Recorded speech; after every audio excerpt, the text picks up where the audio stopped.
Merci beaucoup, Madame la Ministre. Mes chers collègues, j'ai reçu de Monsieur André Chassaigne et des membres du groupe de la gauche démocrate et républicaine une motion de rejet préalable déposée en application de l'article 91, alinéa 5 de notre règlement. La parole est à Monsieur Stéphane Peu qui vient nous la présenter pour un temps de parole ne pouvant excéder 15 minutes, Monsieur Peu. Monsieur le Président, Madame la Ministre, Monsieur le rapporteur, chers collègues. C'est avec une certaine gravité et responsabilité que je présente cette motion de rejet préalable de la proposition de loi protection du secret des affaires, m'exprimant à la fois au nom des députés communistes, mais m'exprimant également au nom de tous ceux qui portent la mobilisation contre cette initiative rétrograde.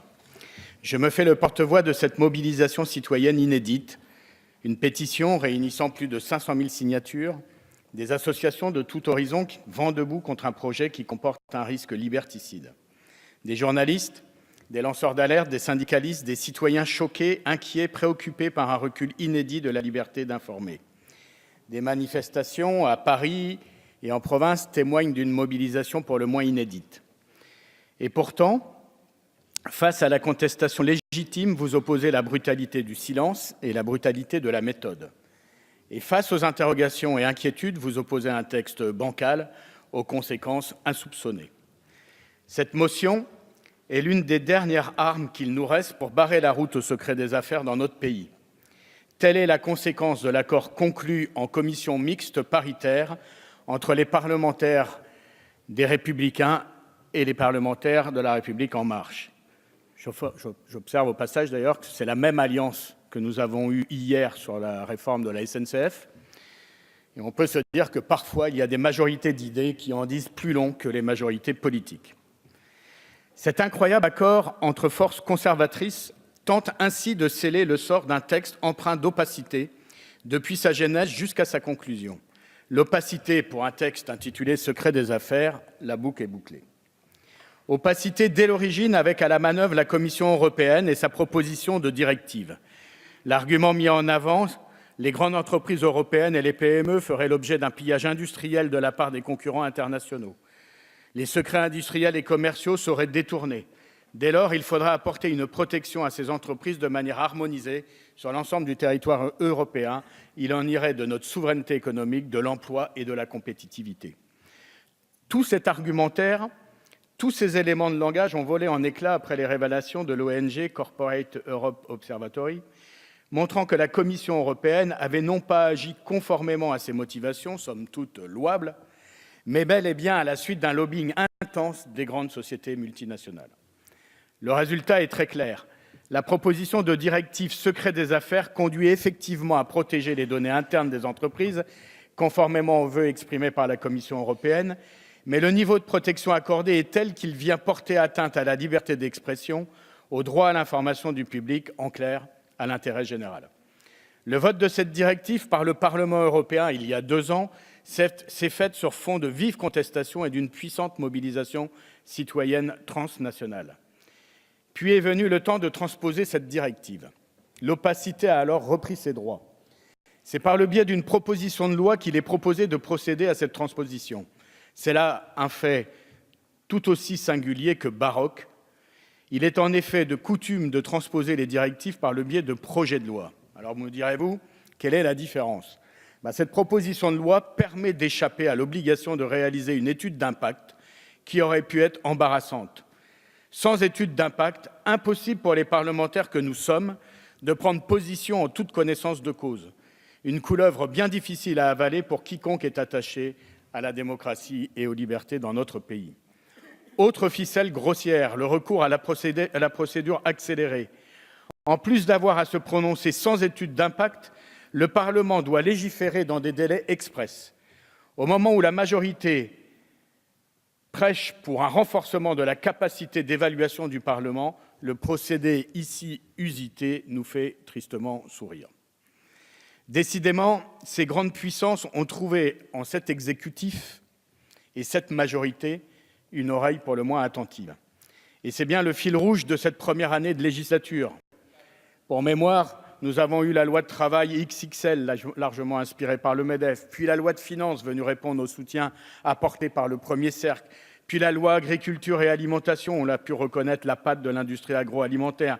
Puis récemment, la loi Elan, où l'influence de certains lobbies s'est notamment traduite par un recul manifeste de l'accès au logement pour les personnes handicapées.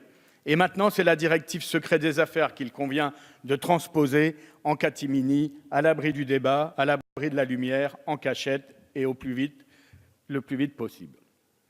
L'impréparation et la précipitation qui ont présidé à ces travaux ont naturellement rejailli sur le cœur du texte sur lequel je souhaiterais désormais m'attarder.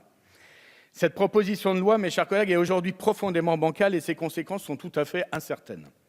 Sur le fond d'abord, nous l'avons dit à plusieurs reprises, que l'on s'interroge sur l'efficacité de la régulation actuelle face à l'espionnage industriel nous paraît légitime. Il peut y avoir débat et nous sommes disposés à l'engager. Pour autant, le droit positif offre déjà des garanties aux entreprises qui peuvent faire valoir leurs droits dès qu'elles s'estiment lésées d'un préjudice. Le droit de la propriété intellectuelle, le droit commercial ou le droit des contrats sont là et permettent de protéger l'innovation et la création. Mais avec cette proposition de loi, la protection va bien au-delà. La lecture des premiers alinéas de l'article 1er qui définissent le champ des informations protégées par le secret des affaires font montre d'un champ d'application extrêmement large et particulièrement imprécis.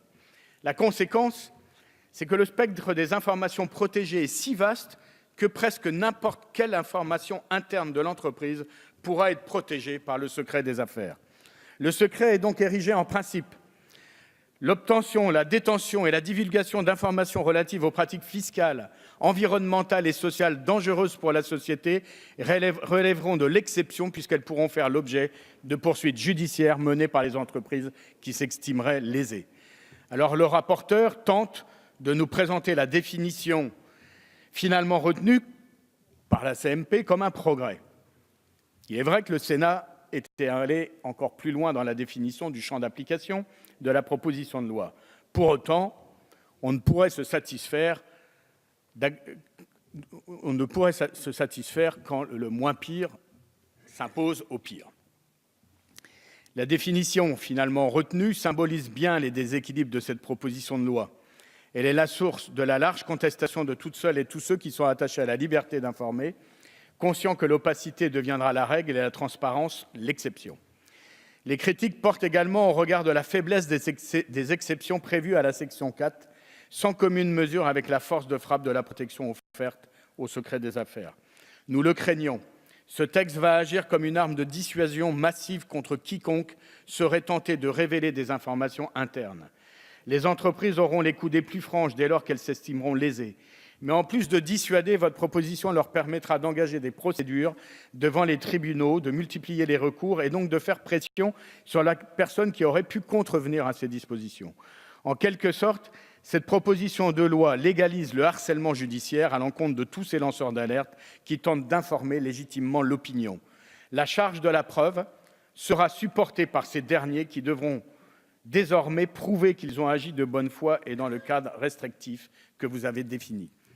Compte tenu des mesures rétrogrades de cette proposition de loi, il nous apparaît irrespectueux, voire hypocrite, de rendre hommage aux lanceurs d'alerte, de verser des larmes de crocodile sur leur sort, tout en leur mettant des bâtons dans les roues. Mes chers collègues, derrière chaque alerte, il y a un lanceur ou une lanceuse d'alerte.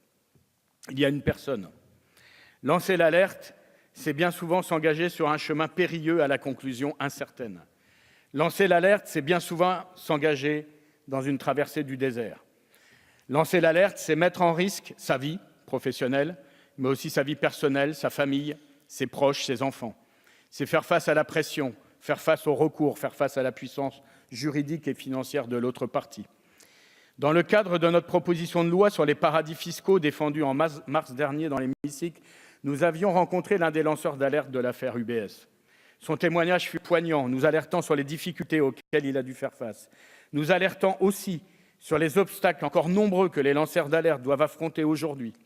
Isolement, tension, crainte pour la sécurité, manque d'appui financier et juridique de la part de la puissance publique. Nous le disons sans détour, la loi Sapin II a été une avancée notable, définissant un cadre novateur, mais cette protection que la nation doit accorder à toutes celles et tous ceux qui agissent pour le bien commun est encore insuffisante. Alors que ce texte s'apprête à être voté, je veux avoir une pensée particulière pour Nicole Marie Meyer, Irène Frachon, Antoine Deltour, Hervé Falsini. J'ai dit une bêtise? Ah. Un jour peut-être, un jour peut-être, qui sait, on n'est qu'au début. Monsieur Peu, ne soyez pas perturbé par cette Donc du coup, je vais invitation de la recommencer. ministre. Au moment où ce texte va être voté, nous avons une pensée particulière pour Madame Nicole Marie Meyer, Irène Frachon, Antoine Deltour, Hervé Falsini, Olivier Thérondel et tous les autres qui ont beaucoup sacrifié et souvent beaucoup perdu et dont le courage aurait dû davantage inspirer les rédacteurs de cette loi plutôt que de céder aux sirènes des lobbies. Je veux aussi avoir une pensée pour toutes les associations qui organisent leur défense, tel le collectif Métamorphosis, qui développe un outil citoyen d'accompagnement des lanceurs d'alerte et d'information du grand public et dont je souhaite relayer l'action.